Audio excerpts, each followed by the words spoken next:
I've mentioned this in passing in some of my older videos, but one of my favorite franchises of all time, without a doubt, is Heroes of Might and Magic. I've never really grew up with the original franchise, Might and Magic, and only tried them out as I've grown up, but the base building turn-based strategy spin-off really hit home for me so much. It feels almost magical to me, in a way no other game has been able to replicate, and the ones that do are missing a certain spark that made me fall in love with the franchise. This doesn't help that the games went dormant after Might and Magic 7 flopped pretty hard. But then suddenly they announced a brand new Heroes of Might and Magic game last year called Olden Era. And how is it?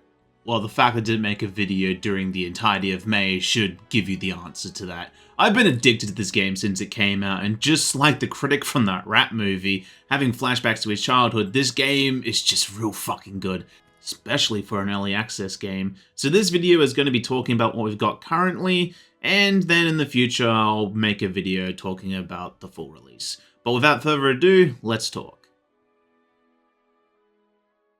But before we talk about what we've got in early access, let's speedrun the story, and personally, I think it's a good first act. It does a good job at getting you interested in the characters and the world they're building up. I personally wasn't the biggest fan of the writing. It felt very, well, that just happened, which isn't my cup of tea, but for what they wanted to do, it's fine. I personally like how much it talks about mycelium because it fucking pisses off my friend, and it gives me an excuse to put this in the video. I also do like the faction allegiance system. It's interesting and obviously will be built upon the future with Acts 2 and 3, but I kinda wish we got to see more of it in the first act, with it being a new mechanic and all that, but they're planting seeds, so it might bloom in the future. So we'll just have to wait. Another thing being the challenge maps. They added more like advanced tutorials, getting you used to things like upgrading your artifacts, neutral map spells, and unit splitting to mess with the AI. I would have loved a puzzle focus on how heroes have specific character roles you can get if you're lucky with skill trees, and how smart planning with factions laws can change a fight in your favor, but they might add more in the future. However, let's just talk about the gameplay. The Heroes of Might and Magic franchise have a very simple to follow base mechanic. In a standard game, you start with a base and a hero usually selected from the start, unless you're playing the first game, in which that case, go fuck yourself. And then you move around the map, collect resources, grow your hero strength, skills, their castle you own, and your army to eventually crush your opponents in turn-based strategy and combat. The combat is on a hexagonal grid, except those times that Ubisoft decided it wasn't, and you use spells, heroic strikes, and your own mind or might to take down any army that stands before you, and that's just the basic gist of it. However, Olden Era introduces two new mechanics in the mix, which I actually do enjoy a lot. The lore system gives you the democratic right to fuck shit up, from the simple things as getting more resources all the way to just giving yourself a mid-max single unit to fuck shit up with. It's fun to mess around and abuse the lore to become a tyrant, and Constellation. There's a little more to it, as you can learn skills manually and upgrade them accordingly. You can only upgrade the main spells once, and then there's more stronger spells usually coming with passing laws or focusing on that skill tree. The astrology points go towards neutral spells, and are also straightforward, and usually cost more depending on their power. This also is where you can get the fast track Dimension Door, the most fuck thing in previous games, but feels balanced here. They also have some unique spells. While I've never used, I can see them having applications somewhere. But I usually play the fast-paced mode, so there aren't things I need. Speaking of that, Olden Era comes with multiple game modes, as well as a single hero mode and standard hero mode. While I like this, I also wish there was a toggle to have the hero to maybe respawn with their artifacts gone, as it can be quite anticlimactic to be put in a situation where your opponent is gathering strength, and then you just simply break their kneecaps. But that might just be me. Talking about the game modes, there is a classic mode where you're versing 1 to 8 players to see who will win. Every other game mode gives you a town portal for free to speed up the gameplay, as they're pretty much just 1v1s. Capital Hold is where you have to take control of your opponent's main base for 3 turns to win. City Hold is the same idea, but it's one location usually held up by a strong army to face. This is a classic game mode returning after all. Final stand, you're given usually a month, depending on the map, to build up your forces and have one single massive epic showdown with your opponent to see who's on top. And finally, the one I've played the most and genuinely as good as crack, tournament. You're given a set amount of time and then go up against another player. After the fight, both armies are restocked. However, a win gets a point and you need to get a certain amount of points as the game asks. I fucking love how fast this gameplay is, and a mode like simultaneous turns online, it feels like the definitive way of playing this game of multiplayer. They also have 1v1 duel, something Heroes 5 had, but you get to pick and choose your armies like a roguelike and see how you fare against your opponent. A little bite-sized fight, not my cup of tea, but it's quite fun on occasion. The only thing that Olden era is missing is teaming up in scenarios, a Thieves Guild, water travel, an actual map editor for people to mess around with and share maps, the underground, custom map generation, and while all the maps are based on templates and generated by the game, I mean your own customizable kind, like Heroes 3 had. It's the gold standard after all. But thanks to the roadmap, we know that they're working on these things. And it's great just how forward they are about things, and how receptive to feedback they are. It's genuinely what the franchise has needed for a long time, and it makes me know that the franchise is in good hands. But I have one request. When it comes to advanced settings, can you set the length and when battles start in tournament? I really want to just get super fucking OP, but I don't have enough time. But with that all said and done, let's talk about factions. Olden era currently has 6 factions playable, and doesn't seem to be adding more just yet, which is quite unfortunate. My biggest dislike, and it's really just nitpicking, is the lack of monsters for the plains or stronghold from previous games. No goblins or ogres, no real brutes, but their usual swarm and dealing fuck you damage template was taken by another base. We'll talk about that soon, as we're going in order for how the game presents them, starting with the temple are like the knights of old, but way more focused on the church side, with cathedrals, angels, priestesses, and all of the heroes following that holy path. Their town ability is innocent looking, simply increasing the hero stats when killing or being killed, but in the later half you can get silly with it, reaching numbers going into the hundreds. I did this to my friend, and he refuses to talk to me, so you know it's pretty fucking banging. With 3 range units and 4 melee units, their magic focus is on light magic, with all sorts of buffs, stat increases, but my favourite is Judgment. It just fucking kills people. And then there's that thing you can do with a certain combo that you can become unkillable too, but I've yet to be lucky enough to do it in a real match. Their ability Righteousness at Expert even has a mechanic which lets you, for a single turn, make a unit deal fuck you damage, easily made for a paladin with their charging mechanic. Overall, it's what you would expect from a bunch of buff stacking goody two-shoe holy types. I've never been the biggest fan of the castle base in all of Heroes Might and Magic, but I think this is my favourite rendition of it. Necromancers have been a staple of Heroes of Might and Magic series ever since the second game, and they function for the most part the exact same, with skeleton stacking, endless waves of the undead, and overall just being pretty fucking strong. Their base is pretty much carried on the lore system, having so many ways of passing laws that give you so much shit to work with, especially in tournament, which is why they're my favourite base to play. Especially with the hero with skeletons, simply amassing a fuck ton of skeletons and going ham in the weekly battles. I'm just a fan of big numbers going up. They have 2 range units and 5 melee focus units. Something that this base has, which I wanted to mention, is a semi-range unit, a creature that can hit you from a distance and not needing to be close, which means they don't activate counterattack. I think it's a really cool concept for a unit, with it also having a gimmick with the charge points letting you dig up zombies, which I use quite a bit in tournament. My only dislike with this base is the vampires honestly just feel weak most of the time. They exist only to die, but usually by the time that I have them, my skeletons are already damage mogging them.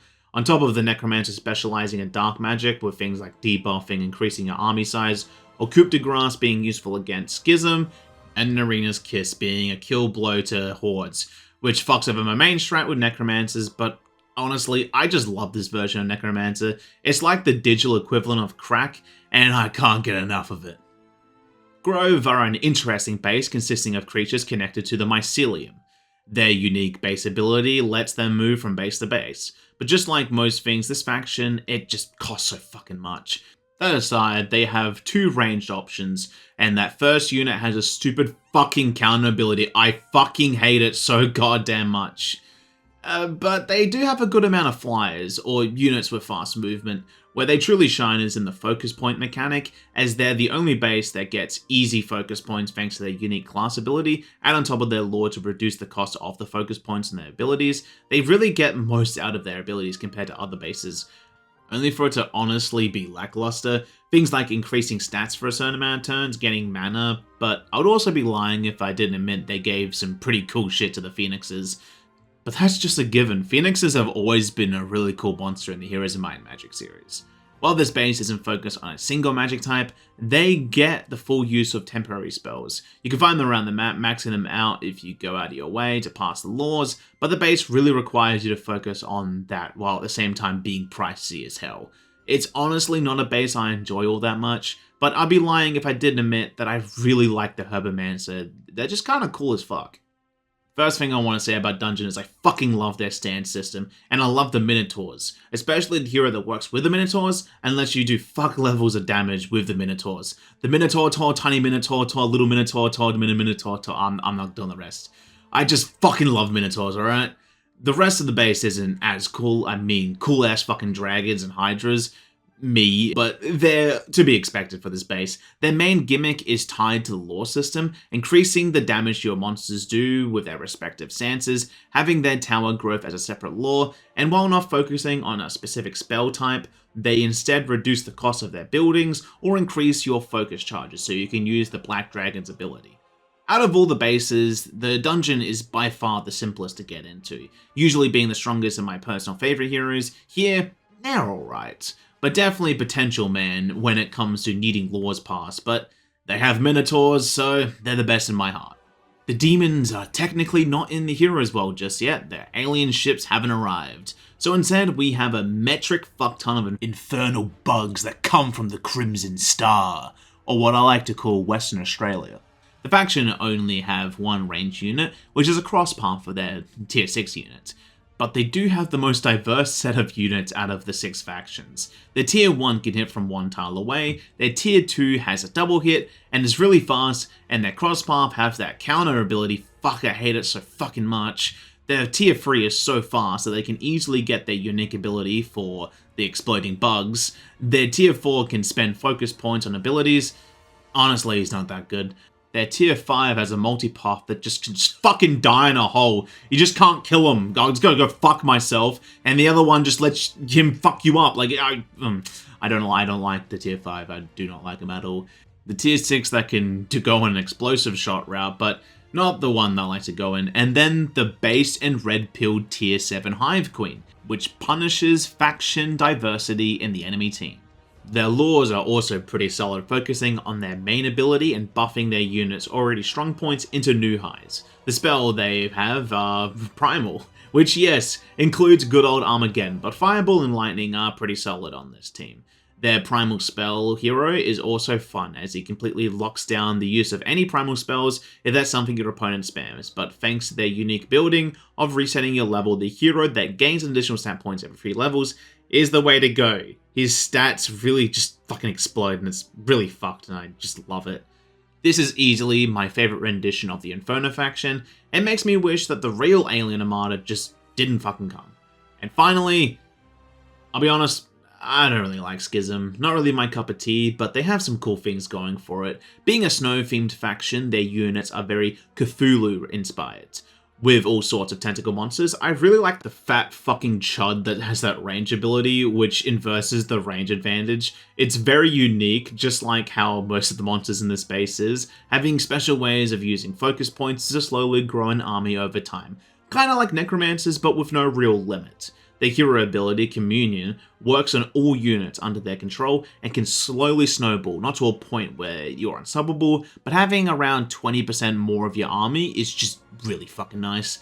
They have 2 ranged units, 3 if you count their first tier, and a lot of unique mechanics to work with. Their spell focus is on Arcane, which is a nice mix of everything. My 2 personal favourites is Guillotine, because it makes the Lich Dragons look like a joke, and Reality Distortion, because bots love to use it, and when they get it, you can just see a big fucking number pop up as their monster just fucking explodes. It's all just good old fun. Even my least favourite base is a joy to play. And now of all the factions talked about, let's wrap this up. I've waited almost 15 years for this game, and now I've finally gotten my hands on it. I can honestly die happy. While not completed yet, and still getting small tweaks, eventually we will get the complete experience, hopefully with full map editor and Steam Workshop support to share them like other strategy games on Steam, and hopefully with some sweet goblin love. I have full confidence on these developers, as what they've given us and what they've done post-release has been nothing but green flags, which is genuinely shocking with a title backed by Ubisoft, which have done nothing but shoot the series in the foot multiple times. But for now, I genuinely have hope.